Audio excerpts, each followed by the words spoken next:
In this lecture हमने इससे पहले 2 न्यूमेरिकल देखे थे और now from this lecture we are going to start topic number 3.5 जो कि है एक्सेलरेशन। ठीक है, तो what is acceleration and basic things we will learn over here.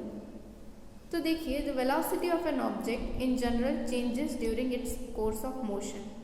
So how to describe this change. तो हमें पता है कि कोई भी अगर व्हीकल है, वो 2 व्हीलर हो 4 व्हीलर हो, अगर वो 1 घंटे के लिए एक रोड पे ट्रैवल करता है, मे बी सब लोगों ने स्कूटी चलाया होगा, तो क्या वो हर टाइम एक ही स्पीड से चलता है? ऐसा नहीं होता। थोड़ी देर मतलब कभी हम उसको ब्रेक करते हैं, कभी हम ज़्यादा उसको एक्सेलरेट करते हैं और उसका जो है स्पीड बढ़ाते भी हैं। तो जो वेलोसिटी है, ऐसा नहीं है कि कोई ट्रेन भी है या फिर कोई भी व्हीकल है या कोई बस की बात करें तो एक कांस्टेंट वेलोसिटी से वो आगे बढ़ रहा है। इसका मतलब कि वो अगर 50 किलोमीटर आवर पे आप अपना व्हीकल चला रहे हैं तो ये ज़रूरी बिल्कुल भी नहीं है कि वो कंटिन्यूसली वही स्पीड पे है या वही वेलोसिटी पे है, क्योंकि बीच में आप ब्रेक भी करते हैं, आप स्पीड बढ़ाते भी हैं। तो ये जो चीज़ है, ये जो फ्लक्चुएशन है कि वेलोसिटी का एक जैसा ना होना पर एक तरह से जो हमारी वेलोसिटी है उसमें चेंज आना, तो ये चेंज क्या है? Should it be described as a rate of change in velocity with distance और विथ टाइम। मतलब इस चेंज को हम किसके रिस्पेक्ट में डिफाइन करें? हम इसको डिस्टेंस के रिस्पेक्ट में डिफाइन करें या टाइम के रिस्पेक्ट में डिफाइन करें? ये प्रॉब्लम जो है वो गैलीलियो के टाइम पे भी था। मतलब गैलीलियो ने अपने जो रूल दिए थे मोशन के बारे में, जो भी बताया था वो बहुत साल पहले बताया था, तो उस टाइम पे लोगों ने इसके बारे में सोचा था। ठीक है, and it was first thought that this change could be describe by the rate of change of velocity with distance.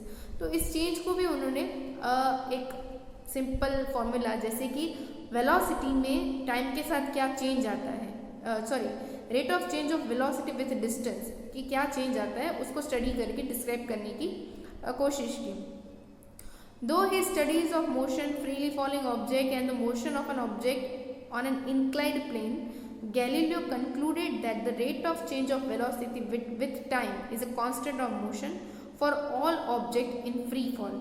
तो उससे गैलीलियो ने एक कंक्लूजन निकाला कि rate of change of velocity होता है, मतलब कि वेलोसिटी के बदलने का जो रेट होता है विथ टाइम, किस टाइम के साथ वेलोसिटी में क्या चेंज आ रहा है, वो कांस्टेंट ऑफ मोशन होता है। ठीक है, मतलब वो थ्रू आउट द मोशन वो कांस्टेंट है। और कौन से ऑब्जेक्ट के लिए? जो फ्री फॉल है, मतलब कि जो ऑब्जेक्ट फ्री फॉल में है, लाइक एप्पल का गिरना या फिर मतलब ऊपर से कोई चीज़ नीचे गिरना, ये वगैरह। While on the other hand, the change in velocity with distance is not constant. मतलब टाइम के साथ वो चेंज कांस्टेंट था, लेकिन डिस्टेंस के साथ वो चेंज कांस्टेंट नहीं था। तो it decrease with the increase in distance of fall. ठीक है, तो ये जो है उसमें थोड़ा अलग तरह का हमें चीज़ देखने को मिल रहा था।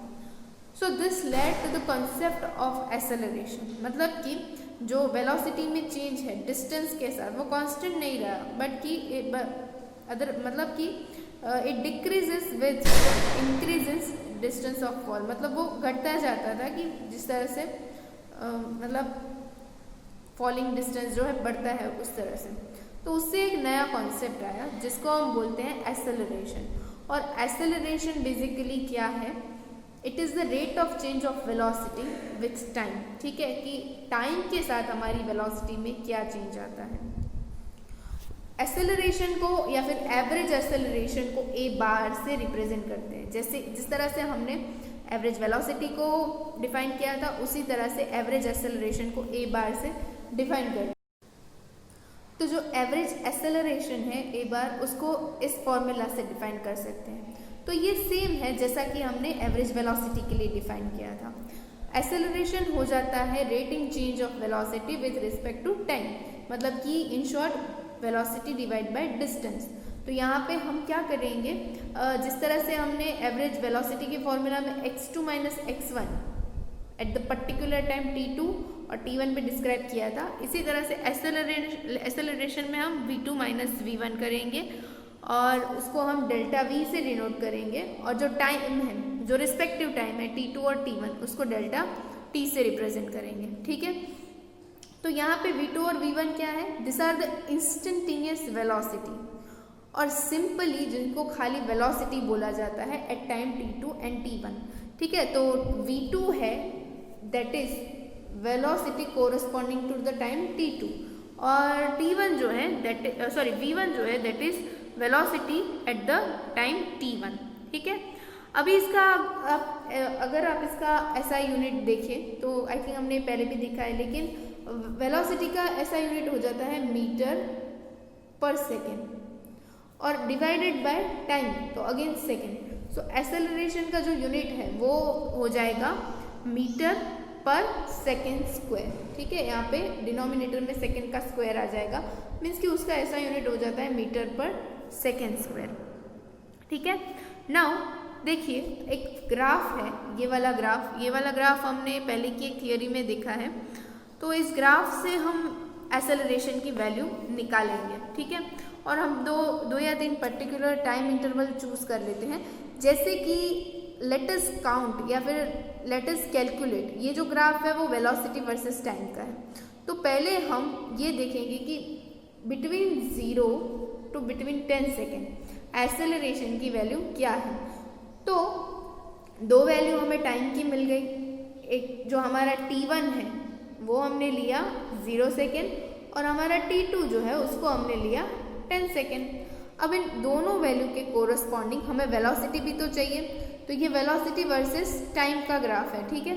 तो as you can see at the 0, ठीक है, टाइम इज इक्वल्स टू जब 0 था तो हमारे ऑब्जेक्ट की जो भी हमारा ऑब्जेक्ट रहा उसकी वेलोसिटी भी 0 है। See you can see over here, ये जो है 0 टाइम पे वेलोसिटी भी 0 है। और नेक्स्ट 10 सेकेंड पे क्या है वेलोसिटी, तो हम इस तरह से ग्राफ को कनेक्ट करेंगे और अप्रॉक्सीमेटली देखें तो एट 10 सेकेंड वेलोसिटी की जो वैल्यू है वो है 24 मीटर पर सेकेंड। तो ऐसे आपको t1 और t2 जैसे हमें पहले ही मिल गया और v2 और v1 क्या हो जाएगा, t1 मतलब 0 सेकेंड पे जो वेलोसिटी की वैल्यू है वो हो जाती है 0 मीटर पर सेकेंड और 10 सेकेंड पे वेलोसिटी की वैल्यू जो हो जाती है वो है 24 मीटर पर second.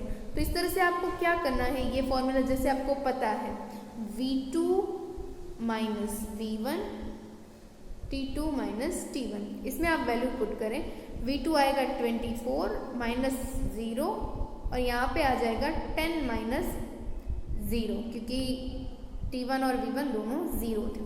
So basically the acceleration you got is 2.4 metre पर सेकेंड स्क्वायर। ये एक्सेलरेशन की वैल्यू जो है हमें देखिए सिमिलर कैलकुलेशन यहाँ पे दिखाया है for the time interval 0 to 10।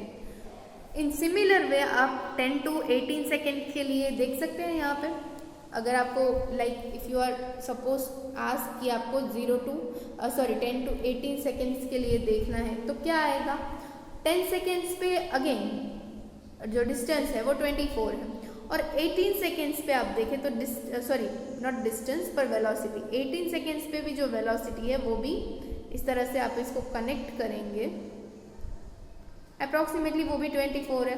तो अगेन उसी चीज़ को यहाँ पे सब फॉर्मूला में सब्स्टिट्यूट किया है। t2 हमारे पास है 18, t1 है हमारे पास 10 और v2 जो है velocity at 18 second that is also 24 meter पर सेकेंड एंड v1 जो है एट 10 सेकेंड वो भी है 24 मीटर पर सेकेंड। तो डिनोमिनेटर यहाँ पे जैसा कि हम देख सकते हैं 0 हो जाएगा बिकॉज 24 माइनस 24। तो इस पर्टिकुलर इंटरवल के लिए 10 to 18 सेकेंड के लिए जो हमारे एक्सेलरेशन की वैल्यू है वो 0 मीटर पर सेकेंड है। तो इसका मतलब क्या होता है, इसका फिजिकल मीनिंग अगर हम देखें कि what is physical meaning of acceleration over here, तो एक्सेलरेशन 0 होने का मतलब है हमारी मोशन कांस्टेंट है। एक्सेलरेशन 0 होने का मतलब है हमारी वेलोसिटी में कोई चेंज नहीं है।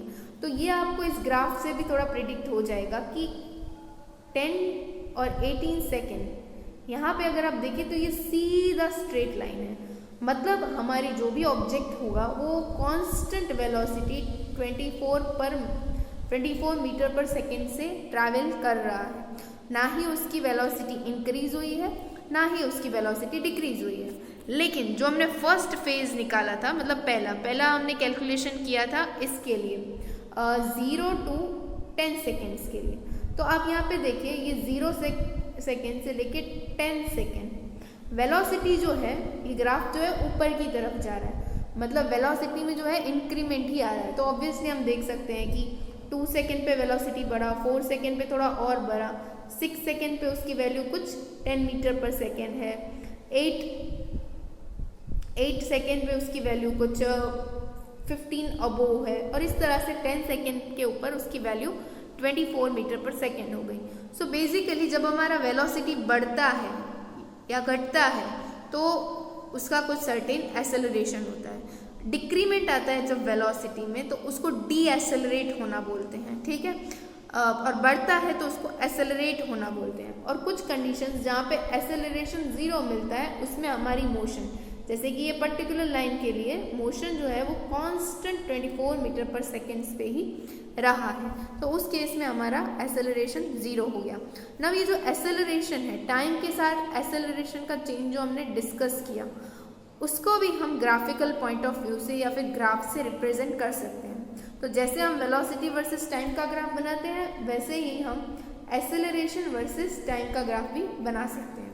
तो इन नेक्स्ट स्लाइड हमने पर्टिकुलर उसी मोशन के लिए ग्राफ प्लॉट किया है। तो सी यहाँ पे जो एक्स एक्सिस है वो टाइम डिनोट करता है और वाई एक्सिस जो है वो एक्सेलरेशन डिनोट करता है। तो देखिए जैसा कि हमने इस फिगर में भी डिस्कस किया था कि 0 to 10 सेकेंड्स में एक्सेलरेशन जो है वो एग्जिस्ट कर रहा है। तो यहाँ पे देखिए 0 to 10 में उसकी वैल्यू जो है वो 2.4 रही है, ओके। और 18 to लेके I think 18 to 20 seconds, not 18 to 20 second but 10 to 18 second, दूसरा केस जो हमने लिया था वो 10 to 18 सेकेंड्स के लिए लिया था, ठीक है। तो वहाँ हमारी मोशन कांस्टेंट थी, इसका मतलब हमारा एक्सेलरेशन जो है 0 रहा होगा। तो यहाँ पे सिंपली आप देख सकते हैं ये 18 और ये 10, तो इस पर्टिकुलर रीजन में एक्सेलरेशन की कोई वैल्यू नहीं है, वो 0 है। और थर्ड जो है वो हम as an homework for you, आपको इसी ग्राफ के लिए एक्सेलरेशन की वैल्यू फाइंड करनी है। उसमें I am giving you time interval, मैं आपको 2 डिफरेंट टाइम इंटरवल जो है वो दे रही हूँ कि आपको यहाँ पे T2 जो है वो लेना है 20 और T1 जो है वो लेना है 80, ठीक है। This is your T2 and this is your T1। उसके कोरस्पॉन्डिंग आप एक्सेलरेशन की वैल्यू फाइंड करें, और अगर आप फाइंड कर लेते हैं तो वो एक नेगेटिव वैल्यू मिलेगी। और उसके ऊपर से आपको ये चीज़ भी समझ में आएगी कि यहाँ पे इसको नेगेटिव साइड, देखिए ग्राफ का ये नेगेटिव साइड है, वहाँ पे उसे शो किया हुआ है। अब आते हैं इंस्टेंटेनियस एक्सेलरेशन पर। तो जिस तरह से इंस्टेंटेनियस वेलोसिटी होता है, सेम वे में इंस्टेंटेनियस एक्सेलरेशन भी होता है। और इंस्टेंटेनियस एक्सेलरेशन को इस फॉर्मूला से रिप्रेजेंट करते हैं। तो जैसे मतलब इंस्टेंटेनियस एक्सेलरेशन मतलब कि कोई पर्टिकुलर टाइम के लिए आपका एक्सेलरेशन का वैल्यू, जहाँ हम जो ये डिनोमिनेटर में डेल्टा टी है उसकी वैल्यू जो है बहुत कम लेते हैं, तो और उसके लिए हम लिमिट करके एक फॉर्मूला है वो यूज़ करते हैं, जिसमें हम ये यूज़ करते हैं कि लिमिट डेल्टा टी, मतलब कि डिनोमिनेटर उसको सब बहुत ज़्यादा छोटा लेंगे, मतलब टेंस टू 0 लेंगे। ये सेम चीज़ हमने आई थिंक परफॉर्म किया था जब हमने इंस्टेंटेनियस वेलोसिटी वाली थियोरी पढ़ी थी। उसमें हमने एक टेबल से कैसे डेल्टा टी की अलग अलग वैल्यू भी लिया था, टेबल 3.1 जो कि पेज नंबर 44 पे है।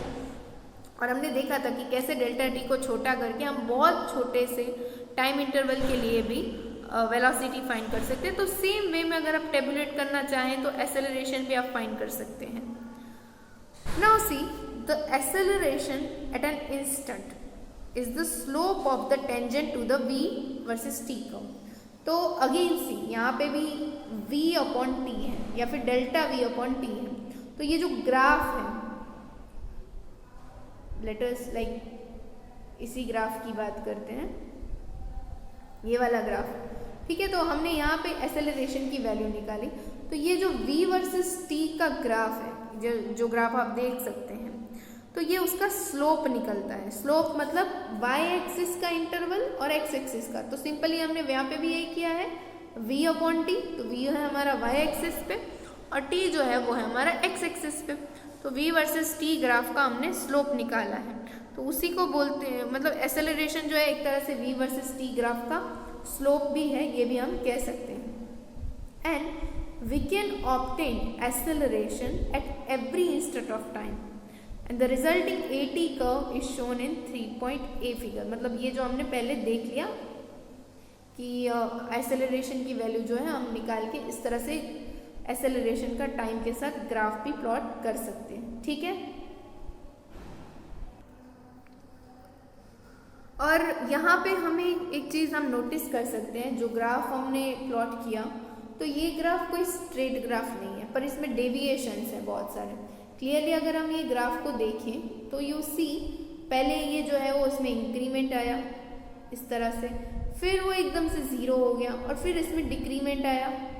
तो ये ग्राफ जो है वो एक स्टेडी ग्राफ नहीं है, पर इसमें चेंज आ रहा है। तो ये अगर इस तरह का आपको ग्राफ देखने को मिलता है तो आप ये कह सकते हैं कि acceleration is non uniform over the period of 0 to 10 second. फिर it is 0 between 10 second and 18 second. तो जैसा इस ग्राफ में से हमने देखा कि 10 to 18 सेकेंड में कोई एसेलरेशन नहीं है, तो it is 0। And between 10 second and 18 second it is constant with the value -12 meter पर सेकेंड स्क्वायर। एक्चुअली ये इसके लिए नहीं है, बट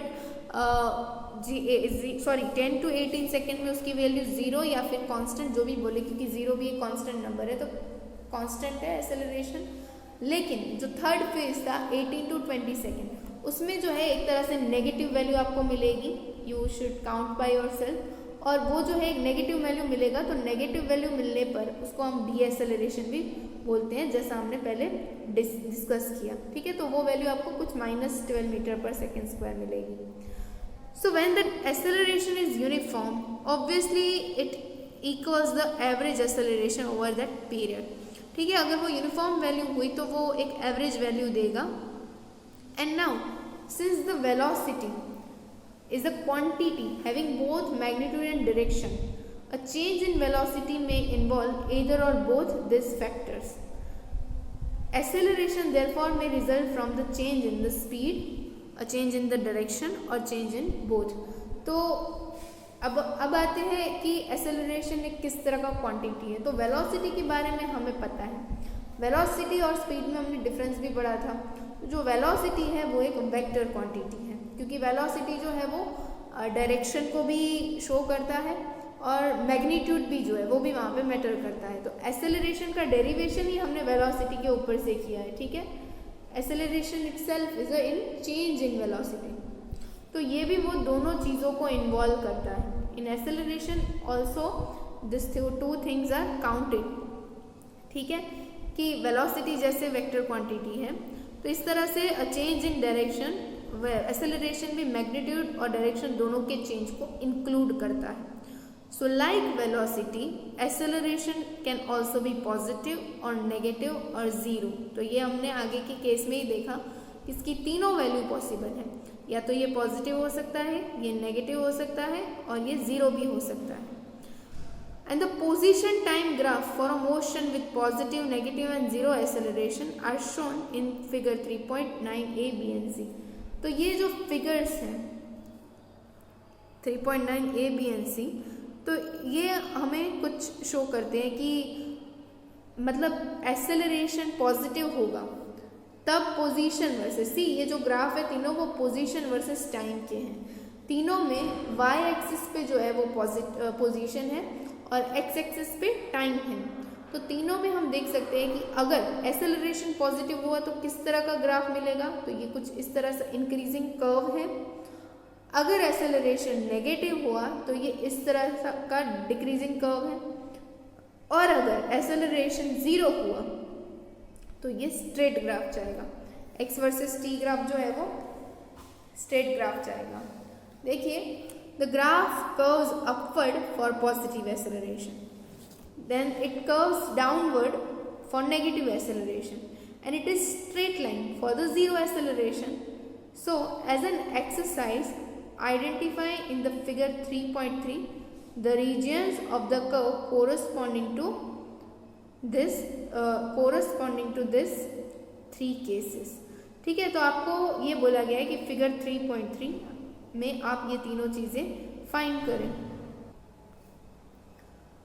तो जो 3.3 है वो डिस्प्लेसमेंट का टॉपिक था और उसमें जो फिगर्स हैं, एक फिगर ऐसा था फिगर 3.3b, तो ये देख सकते हैं आपकी पोजीशन वर्सेस जो टाइम का ग्राफ है वो स्ट्रेट लाइन है।